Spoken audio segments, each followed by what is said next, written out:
Hey everyone! In today's Kinsta Quick Tip, you'll learn how to easily clone your WordPress site in MyKinsta.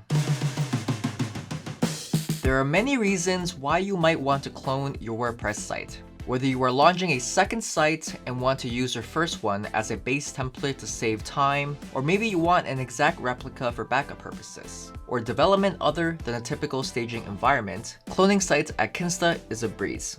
The cloning feature at Kinsta copies your entire WordPress site database, including your content and files. New access credentials such as SFTP, SSH, and database username and passwords are auto-generated for the newly cloned site and can be accessed from the dashboard. First, go to your MyKinsta dashboard and go to Sites. Next, click Add Site on the top right corner. Next, select this option and choose the site you want to clone. Make sure you specify you want to clone the live or staging environment.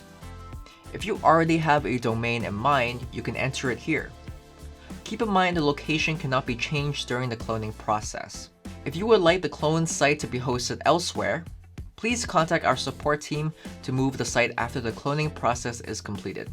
This process can take up to 10 to 20 minutes depending on how large your WordPress site and database are.